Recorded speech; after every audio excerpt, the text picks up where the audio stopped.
धाकड़ खबर बेखौफजुमा बेबाक अंदाज। नमस्कार, जय भीम, आदाब, सत श्री अकाल। साथियों, सबसे पहले तो मैं पत्रकार बंधुओं का धन्यवाद करूंगा आज की इस प्रेस कॉन्फ्रेंस में आने के लिए। आज बहुत ही महत्वपूर्ण मुद्दे पर बात करने के लिए आप सबको बुलाया है। आप सब जानते हैं अभी 16 तारीख को इलेक्शन कमीशन ने प्रेस कॉन्फ्रेंस किया और उसमें चुनाव की घोषणा की।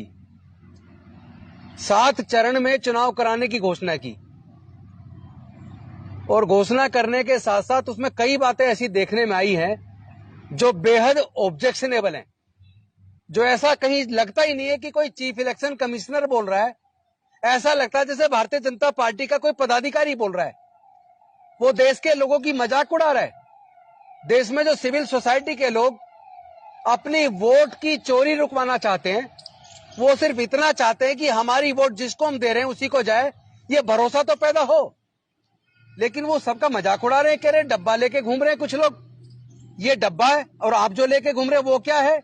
आपके लोग जो मशीन गाड़ी पर रख के मोदी की गारंटी का कार्ड लगा के घूम रहे हैं वो क्या है? क्या चीफ इलेक्शन कमिश्नर और उनका पूरा चुनाव आयोग क्या भारतीय जनता पार्टी के लिए काम कर रहा है? क्या मोदी जी के लिए प्रचार के लिए काम कर रहा है? और उसमें जो चुनाव की घोषणा हुई है, ऐसे लग ही नहीं रहा कि वो निष्पक्ष रूप से निर्वाचन आयोग ने चुनाव की तिथियां तय की हो।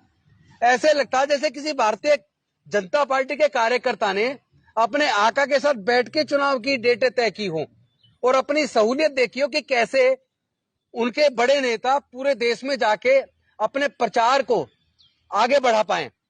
और उसमें सबसे मजे की बात तो यह है कि जिन राज्यों में एक तरफा चुनाव या तो बीजेपी के खिलाफ होता है या जहां बीजेपी के फेवर में होता है, ऐसे राज्यों को चुनाव तो हो रहा है एक डेट में। और बाकी जो राज्य हैं जैसे उत्तर प्रदेश, जैसे बिहार, तेलंगाना, इस तरह के जो बाकी राज्य हैं उनके अंदर 7 चरण तक में मतलब चुनाव हो रहे हैं। इसका मतलब क्या है 7 चरण का?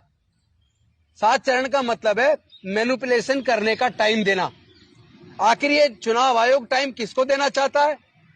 और इसके साथ साथ एक पत्रकार ने उनसे एक सवाल कर लिया कि माननीय सर्वोच्च न्यायालय का एक निर्णय है कि जो हेट स्पीचेस दे उसके खिलाफ कार्रवाई होनी चाहिए।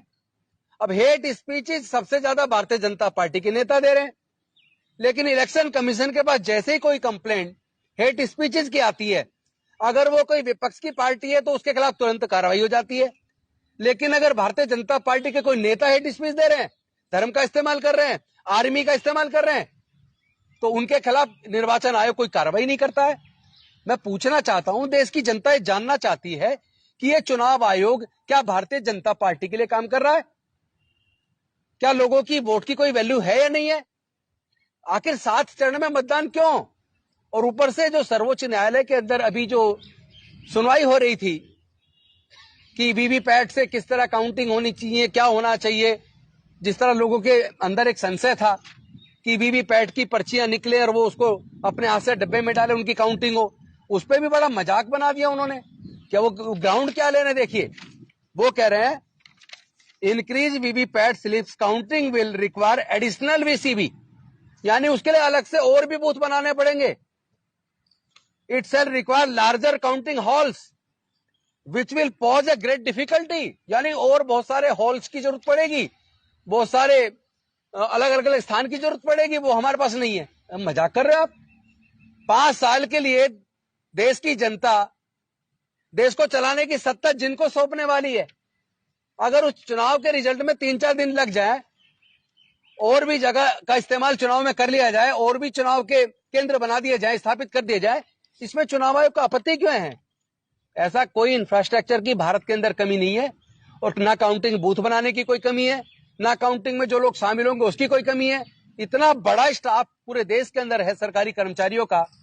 मैं समझता हूं कि इन सारी बातों से, चूंकि एक और बात उन्होंने कहा, the counting of VVPAT slips is not like a counting a ballot papers as the size of VVPAT slips is 9.9 centimetre and 5.6 centimetre and is of thermal paper coated with chemical to ensure intention of print for longer period of more than 5 years.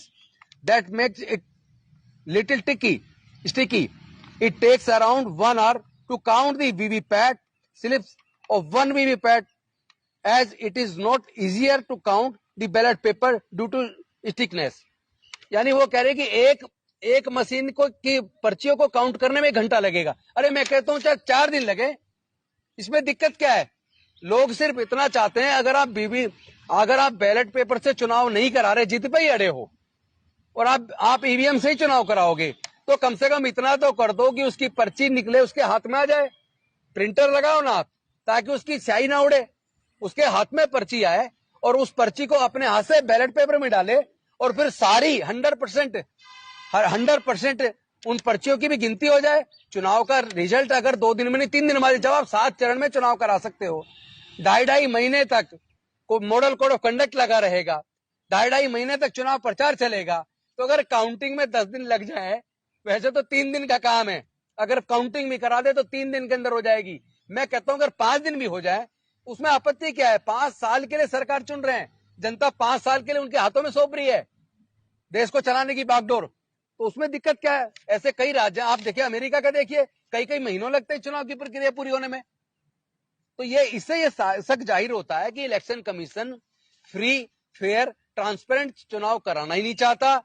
वो BJP के behest पे काम कर रहा है, उनके इशारे पे कर